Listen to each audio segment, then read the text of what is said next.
Welcome to Wisdom Journey. I'm your host, Wisdom Kunkwa.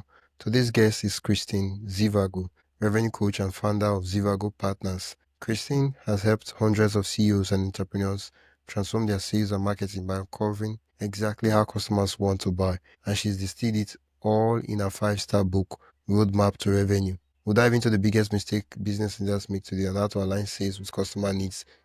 Who's listening? Can you tell my listeners your name and what you do? My name is Kristin Zhivago. I am a revenue coach. So I teach CEOs and entrepreneurs how to make more money by understanding what their customers want and how they want to buy it. So when I start working with a client, the first thing I do is interview some of their customers, happy ones, and use that information to build their campaigns and bring in qualified leads. So that's what I do. I currently have a digital agency that I founded in 2017, and we handle clients of all sizes, small companies, mid-size. I don't work very much with big companies anymore. It's not as much fun. So I limit myself to smaller companies. I enjoy that.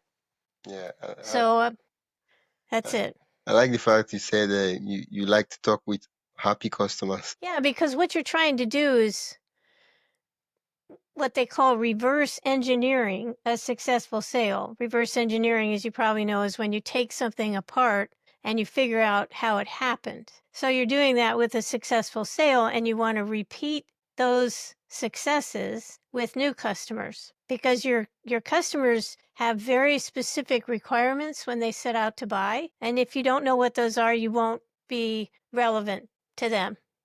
Yeah. And everything you do with marketing will not work. I don't care what channels you use. I don't care how you do the campaign. If the message makes them think that you don't really understand what they want, they're not going to pay any attention. Yeah.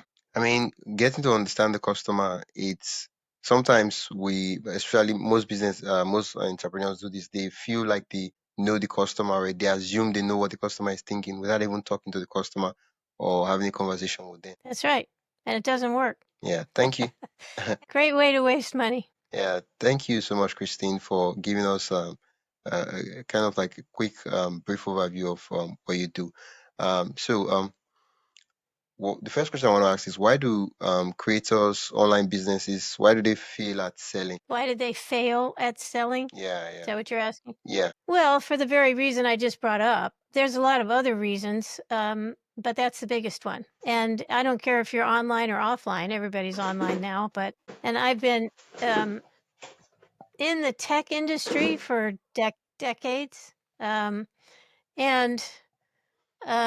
there is, I guess, the biggest problem is arrogance, where they think they know more than customers, and it's their idea, and they think if the customer doesn't agree with them, they're just being stupid, which is not a way to make money from people. yeah.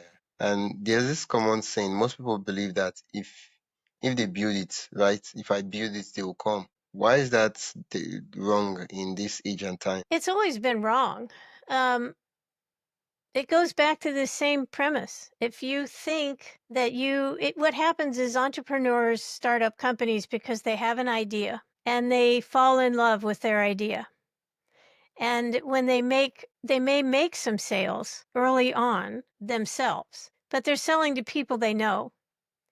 And those people already know them, so they already trust them. So it's not a real situation. So then they think, oh, great, I sold a bunch to these people. But then they hire salespeople, and the salespeople are not selling to their friends.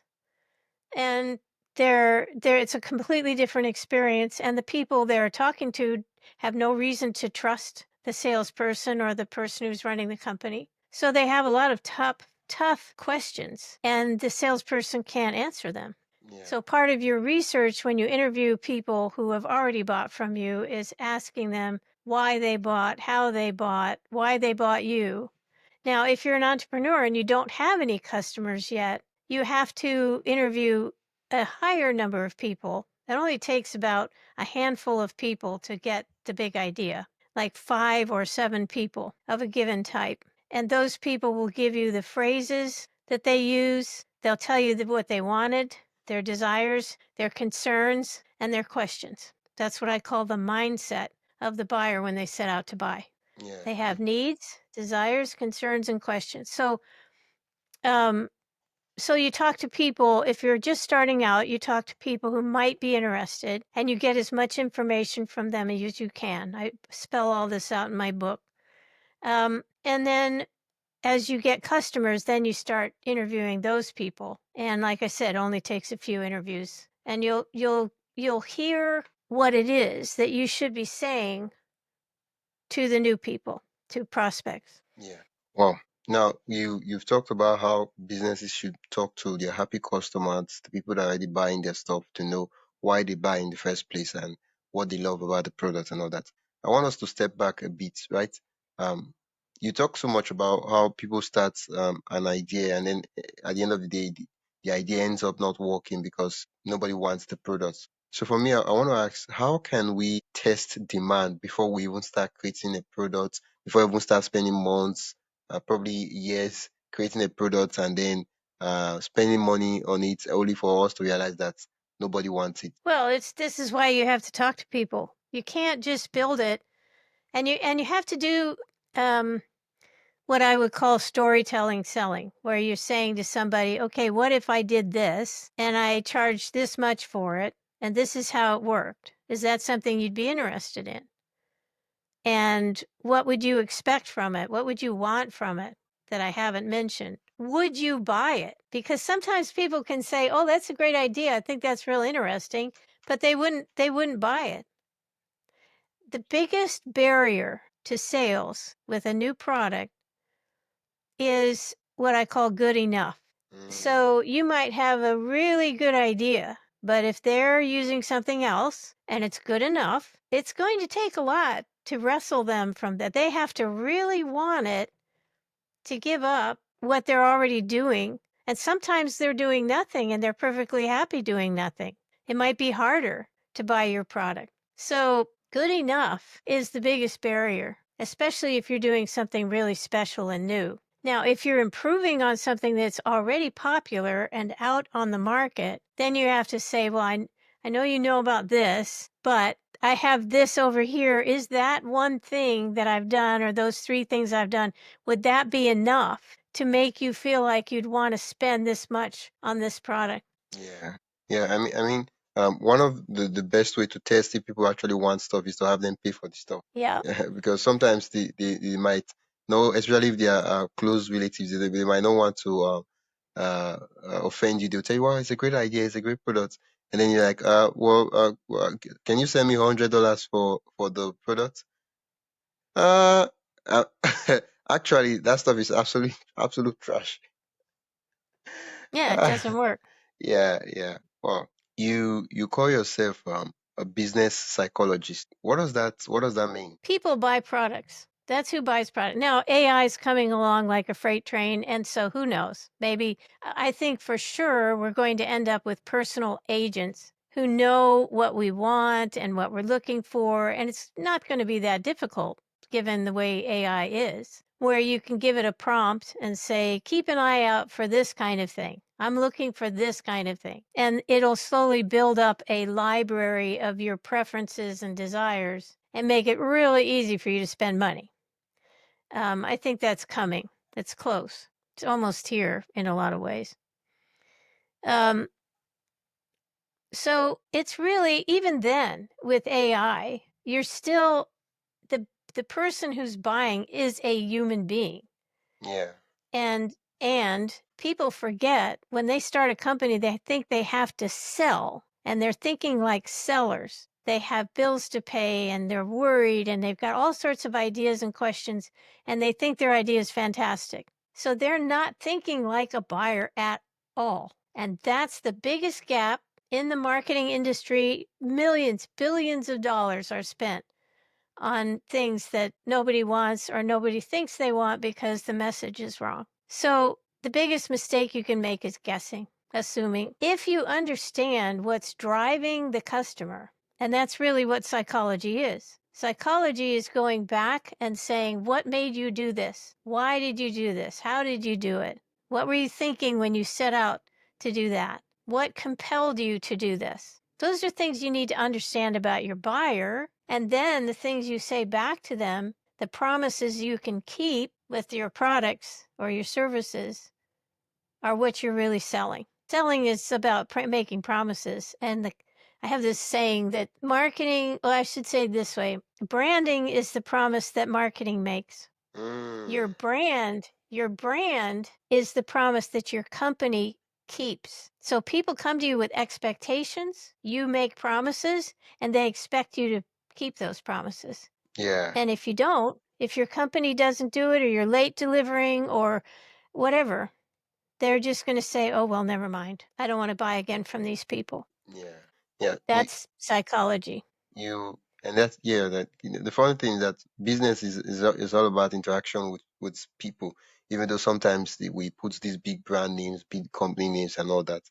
um you've worked with a lot of businesses, and you've had the opportunity to interview most of your customers. What would you say in terms of like the top five? What are the top five reasons, the top five kind of triggers that make people buy stuff from companies? I can't answer that question. It's absolutely specific to the type of product and service. Oh, And that's another mistake people make. They think if they imitate other companies, they're going to succeed. Every single company and every single product is different. The people running the company make different decisions. The people working in the company either keep or break the promises. There are policy decisions, there's stupid things that people decide to do that don't help customers and customers get upset. Voicemail is one of those things. I actually helped introduce voicemail along with a whole bunch of other technologies in Silicon Valley when they all came out. And I've been really sorry about voicemail because it would be so much better if somebody nice answered the phone and said, "Oh, yeah, you need Bob. Bob is out right now, but, I'll leave him a message and he'll get back to you." I understand why voicemail is convenient and everything, but they've turned it into a rodeo. They've turned it into press one for this and two for that because please listen carefully because our menu choices have changed. That's a lie. They're telling you a lie. And then they give you 1, 2, 3, 4 options. And what if they don't mention your option and they don't let you press 0 for an operator? They're basically telling you to go away.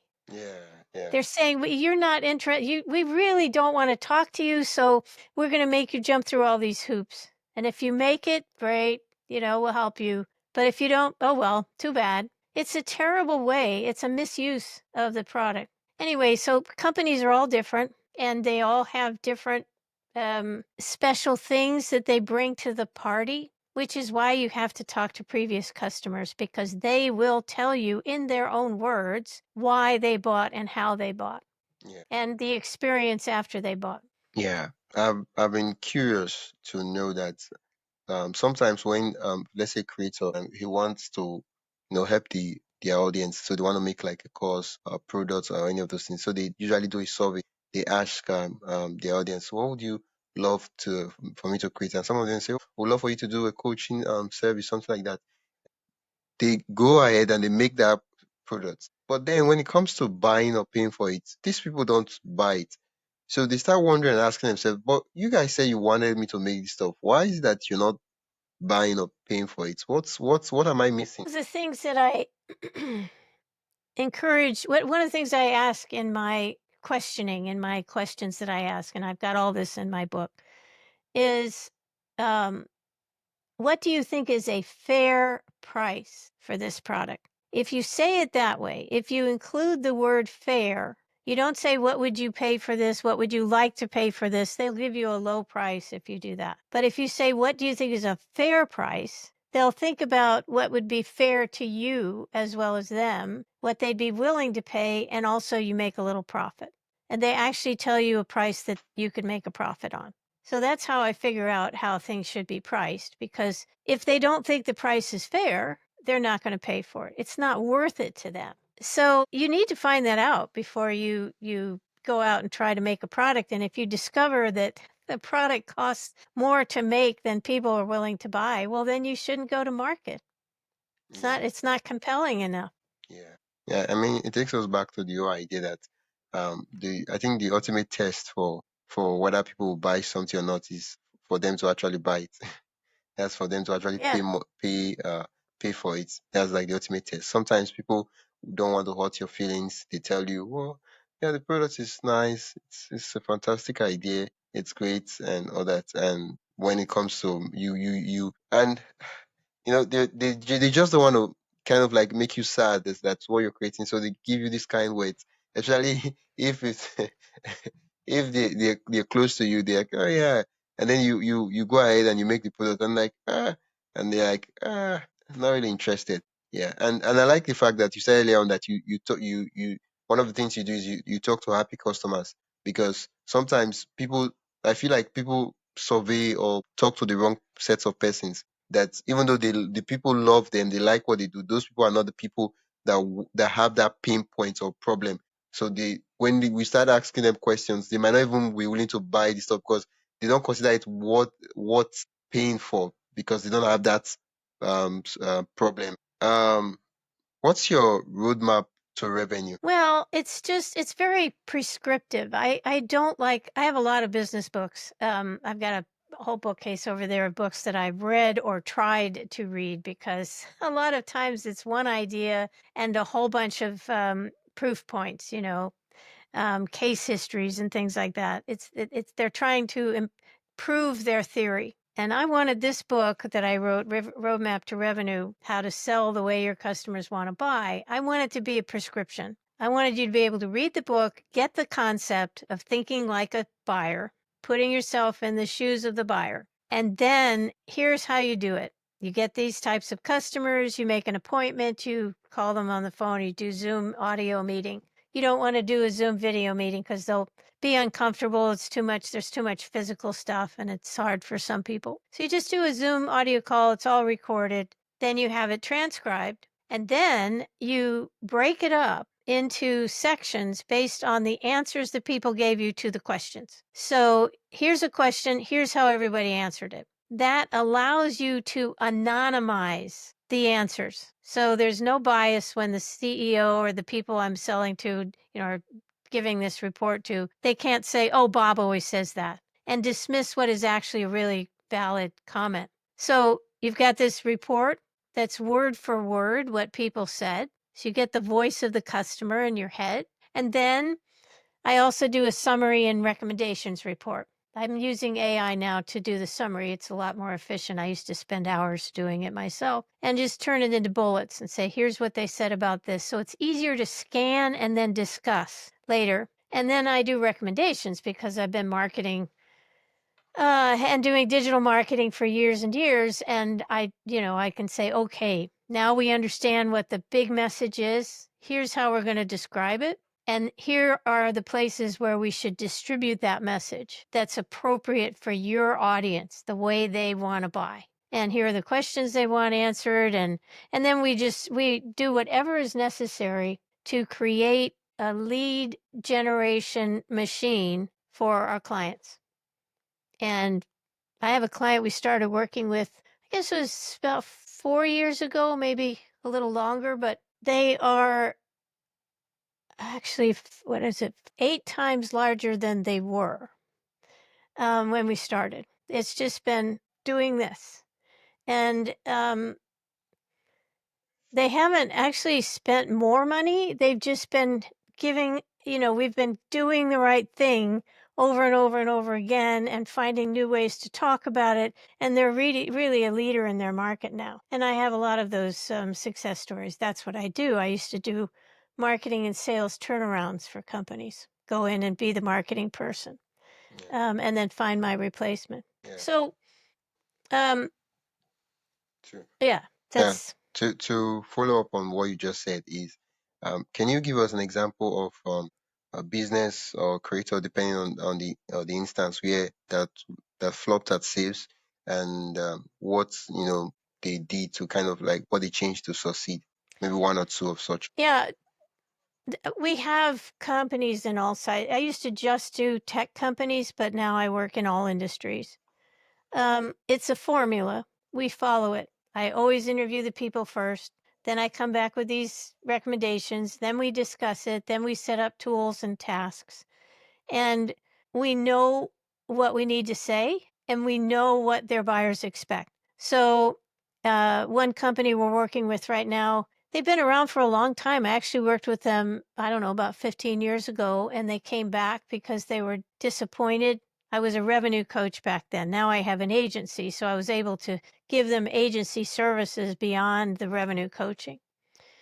And they really weren't that excited about social. They're a very technical business to business software company. They just didn't think it was relevant. There's two guys, a president and a VP, and the president really didn't even do anything with social, and the VP has a finance background, and he just thought it was a bunch of people gabbing to each other. And you would think, given the nature of this product, that it wouldn't do well with social. But the finance guy buckled down and he started doing more with his LinkedIn thing, started following people, started interacting more, and his followers just went like this. We also do social for them where they have a lot of case studies for what they do, and we're writing these very short, every week there's another one, and we have very good statistics about how this product helped people save money and that kind of thing. And we're starting to do that. We've been doing it for a while, actually. And so everything's going up. You just want everything to just be steadily going up. The number of leads you get, the number of deals you close. We have another company that's, and we're also helping them rebuild their website so the right kind of content is there to answer customer questions, mapping out the buying process, all of that. We have another company that's in the tech business, and they really had a nasty competitor that was telling lies about them, and we helped them turn that around and just be very straightforward about it. And that company has gone down while they've been going up, and that's when I was mentioning that it was 8 times larger than it was many, many millions of dollars later. So we just build these little machines. We get the message right, then we get the channels and the places people come. One thing we're doing now is building AI agents for websites. So it's not a little chat bot in the corner. It's actually an agent you can ask, just like ChatGPT or whatever, any kind of question you want about those companies' products or services. And in the background, we built a library, a private library that the agent is drawing from. And that's what feeds their answers. And they actually really do a good job of answering customer questions. It's kind of fun. Wow. So, and it's private. They can go out to the website to answer general questions. But when they're talking about the company, it's just the company's information.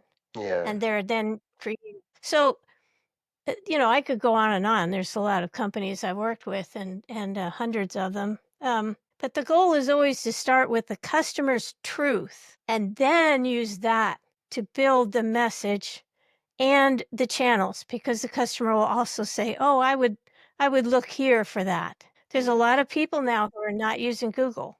They're going to ChatGPT. Google's losing market share like crazy right now because people can converse with the AI bots, the models, whatever you want to call them, the LLMs.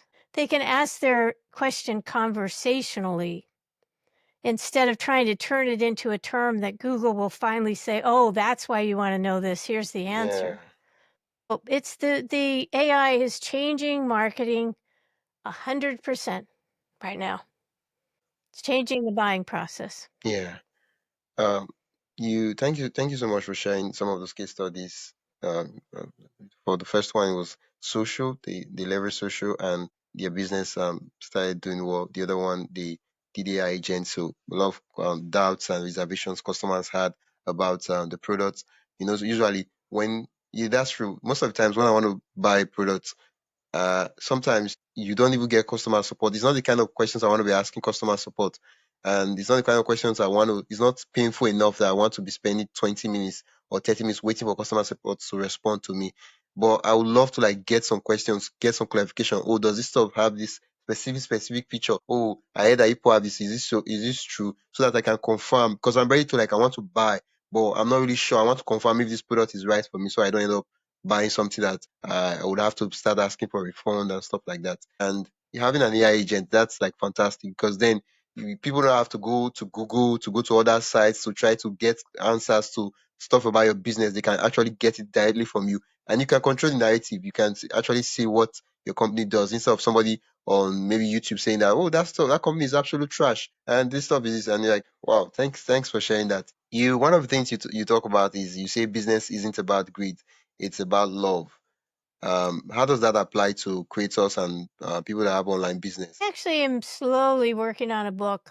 I'm not even sure it's going to be a book because books are getting kind of out of date, but um, it's called Love, Leverage, and Logistics: How You and Your Company can improve the world or save the world or make the world a better place. But it is truly, I define love as taking care of somebody else. That's it. That's all it is. It's putting them first and not having lines you draw in the sand where, oh, I won't, I'll do this, but if they do that, I'm out, or I won't, I won't like that. It isn't about judgment. It's not about um, wanting things your way. A lot of times people fall in love, then they get married, and then they start trying to change each other. That doesn't work. I was married 45 years before my husband died from cancer, and uh,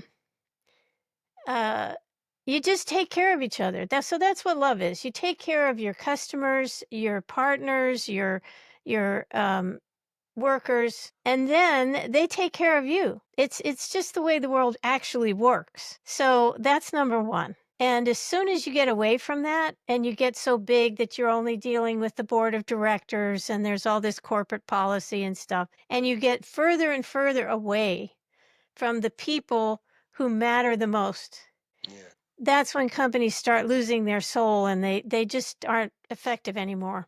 So that's the first thing. And that's just a reality. It's just the way it is. If you take care of your customers, they will, in fact, want to buy more from you, and they will give you a positive review, and they will tell others about it. So that's one thing. And then leverage is then when you're doing all of that good stuff, it's like you're building your karma, and things come back to you, and you start building this momentum in the marketplace that you wouldn't get any other way because you're taking care of people. And the last part is logistics. And I'm probably going to spend a lot of time on that because it's gotten the IT, the technical part of business has gotten so complex. I mean, I'm lucky I've been in it for decades. So I understand technology all the way back to, the first little computers and all that stuff.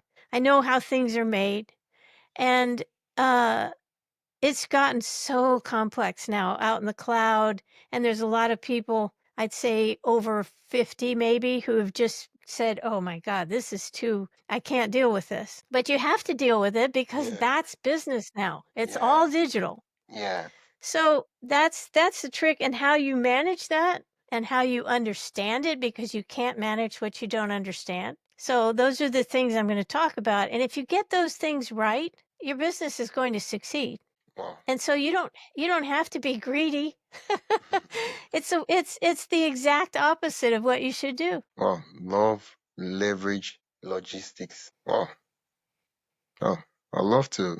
When that book comes out, let me know. I don't know. I've been, yeah, when it does come out, I write it, I go back and write it, but I'm very busy running the company and adjusting to all of the impact of AI. And, there's just a lot going on right now. So, um, I think AI has just taken the whole business world, like that card game where they say call it 52 pickup, which is how many cards there are, and you just throw it in the air. It's called 52 pickup. And that's what AI has done. Everything's up in the air right now. So I'm focusing on that and making sure that I can help people. My husband used to tell me when I go to some other country and give a speech or something, he said, don't forget, just help them. Just help them. That's all you need to do. And that's what I've done my whole career. And that's what you do. You're basically building something that will help people somehow. Yeah. And if you know what help they want, how they talk about it, why this one's better than that one, you're going to be successful. Yeah. Well, now the core focus of this episode has been about how creators can sell. So for me, I want to ask how. What are some things, some pointers, some do's or don'ts that people should take note of so that they can sell ethically without feeling salesy? It goes back to what I just said. If you get up in the morning and say, "I'm going to sell a whole bunch today and I'm going to make a whole bunch of money and that's my goal. I'm going to do that." That's all you'll be thinking about all day. And you'll be all distracted by it and you'll be disappointed if you don't make it. And it's just this universe that you build for yourself. Has nothing to do with what your customers care about. They don't care if you sell or not. They don't care if it's difficult, what's difficult and what isn't. I mean, there was a software company I worked with years ago that had a really good software product. But the thing that they thought was the most important was what was the most difficult to make. And they were really proud of what they did. So I got that story from them, and then I went out and interviewed their customers. And when I brought that up, the customer would say, "Oh, no, that's not why I bought it. Everybody's doing that." Yeah. Now, the developers did it more elegantly than other people, but it was totally lost on the customers. They just didn't care. Oh, I said, "Well, then what was it? What was the thing that made you say, oh, well, it was software for field service companies, so people who went out had like heating, air conditioning people that went out and repaired people's stuff, and they had people out in the field, okay? So the entrepreneurs that I spoke to that had these little services businesses were so excited because when they first talked to a customer and they started taking the customer's information, everything they entered in at the beginning went automatically to all the other parts of the program. The directions for the field guys and the tools they needed and the equipment that was there and the experiences they'd had with their equipment, the customer. The invoice got the address and everything went where it was supposed to. Entrepreneurs hate entering data more than once. And so to them, this was the best thing ever. We ended up changing the name of the company. It was called Pioneer Interactive or something. We changed it to Field One, like people out in the field, number one in our field. You enter it once. I mean, it was just this nice name to cover all of that. And he ended up selling that company to Microsoft for many millions of dollars and ended up staying on for a while to help run it. Very successful. I mean, they went through the roof. Wow. So again, it's all about what's in your head and what you're going after instead of what the customer wants. Yeah. How can I help you with what I'm offering? That matters more than anything else. Yeah.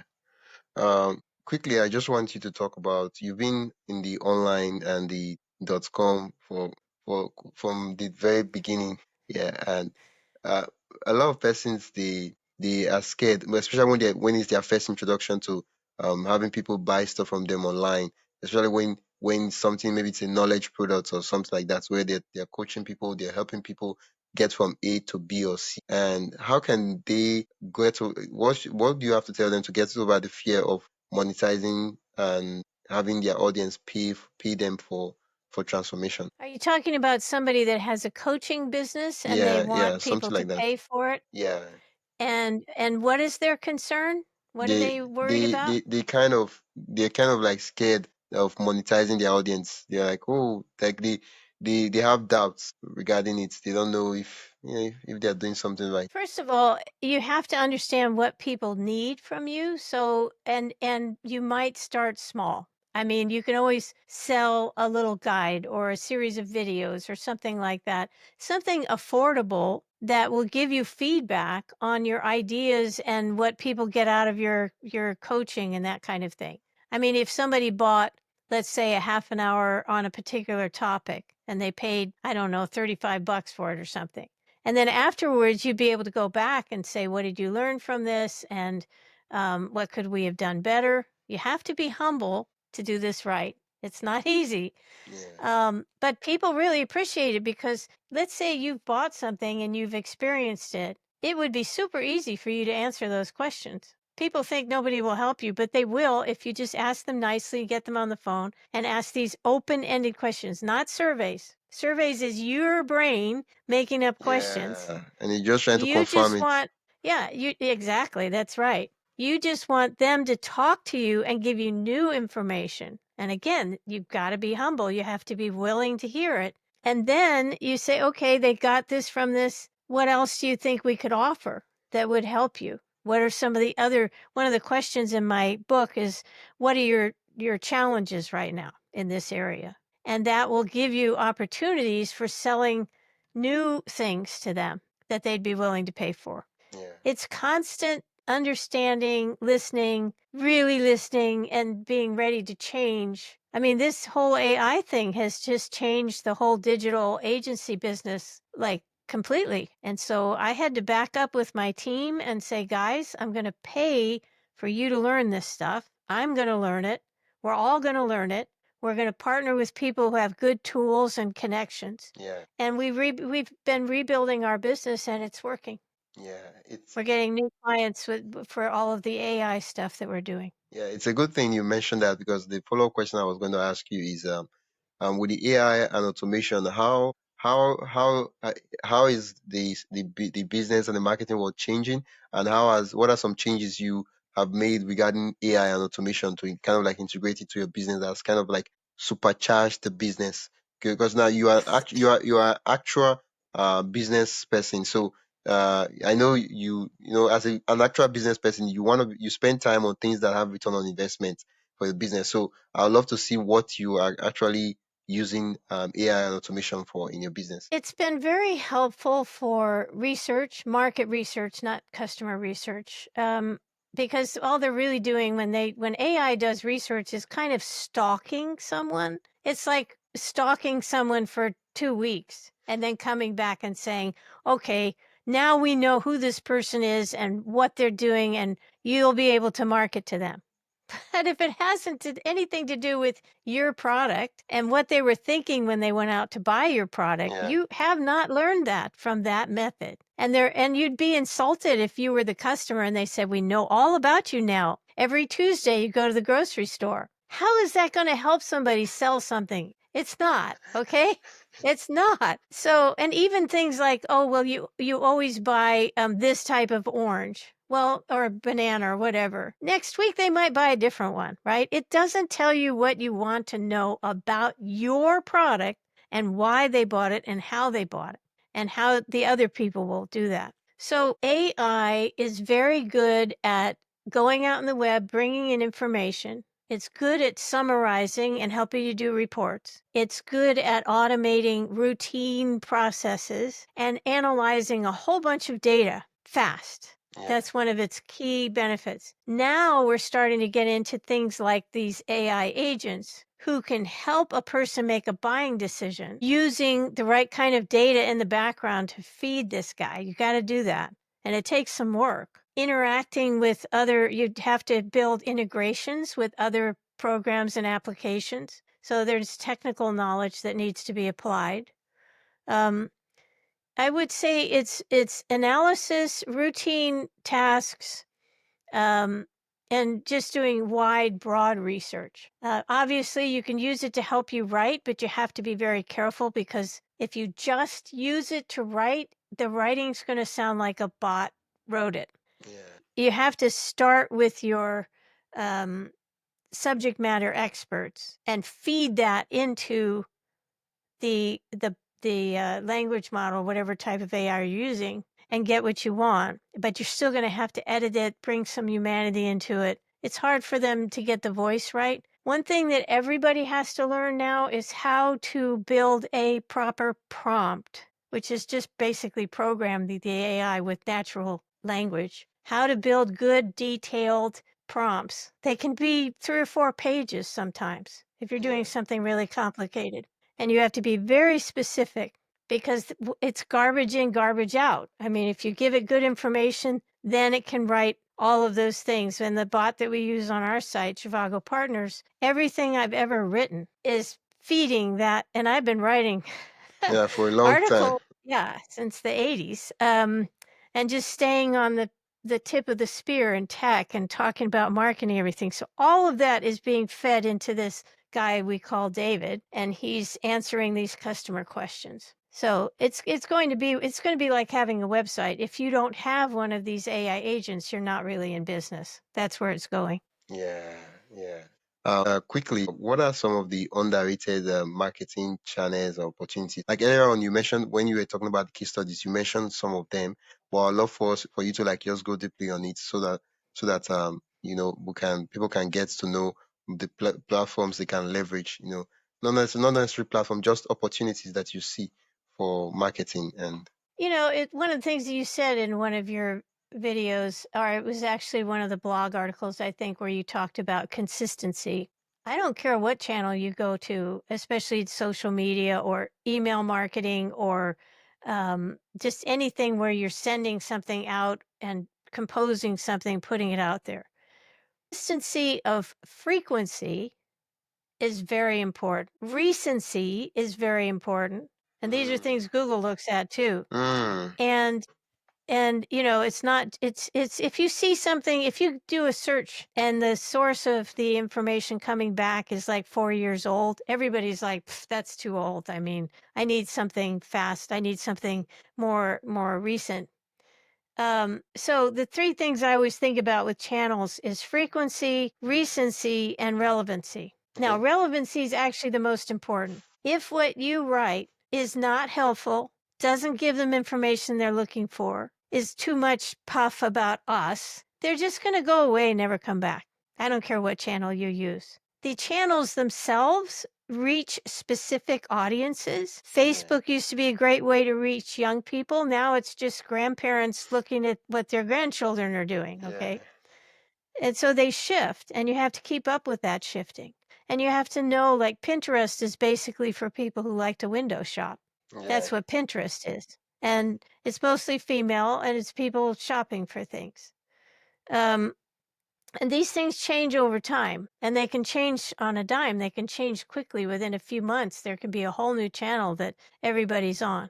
But one of the questions you ask your customers is, where would you expect to find us? Oh. Where would you go if you, and by the way, for established companies where they have their social channels in their footer or something, people won't go to your channel to follow you like TikTok or X or whatever. They won't do that, but they will go there to see if there's frequency and recency and relevancy. If you're Mm. there and you're really doing it, you're feeding it, you're being helpful, now they're going to trust you. That's one of the proof points of trust is going to those individual, your channel, your account and seeing what you've been putting online. And if it relates to them and it's useful to them, now they're going to think, oh, good, I want to do business with these people. They get me. Wow. Wow. You just shared like this is like the key takeaway, the sound bites of this entire episode. Consistency, relevancy, and recency. Wow. Wow. I'll write that like my three Oh, anchor no, it's for three. market. Let's get it right. Consistency for, yes, I mentioned that, but it's recency, frequency, relevancy. Those are the three. Okay. And yes, you can add consistency to that. And it has to keep going. It has to have a consistent message. I've been talking about this, talk to your customers for a long time because hardly anybody does it. They don't think they need to. Yeah. And it just drives me nuts because I watch companies go out of business because they didn't do it. Yeah. And that's sad. Yeah. Thank you so much. Anyway, good. Thank you so much for sharing that. Like, it's amazing because we got to end on like so much value. Thank you so much. Like, this is like anytime I want to do marketing, I want to do marketing channel. That's like the framework I'll be using to like analyze things and put things in place. Thank you so much, Christine. Good. You're welcome. Where Thank can you, Wisdom. I appreciate it. people learn more about your company, the things you do, and just kind of like look around what you're into? So if you uh, use Google or some other method and just type my name in, you're going to get a lot of stuff because I've been around a long time and I've been doing a lot of writing and podcasting. I do a lot of podcasts. My book, Roadmap to Revenue: How to Sell the Way Your Customers Want to Buy, is on Amazon. And it's in Kindle, audio, hard copy. I actually recommend you buy the hard copy because I map out buying processes for the different types of products and services in the world, and it's better on print. I hate to say it, but it's true. And then Zhivago Partners is our website. Zhivago And of Partners. course, I'm all over Is it ZhivagoPartners.com or what's the domain name? ZhivagoPartners.com. Okay. Thank you so much for Yeah. coming on the podcast.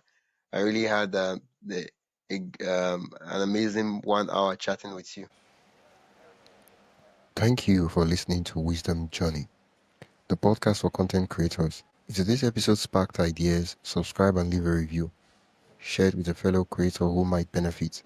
Check the show notes for links and resources. If you'd like to support the show, buy me a coffee at buymeacoffee.com/wisdomhq. Follow us on social media to stay connected. Until next time, keep creating and seeking wisdom in your journey.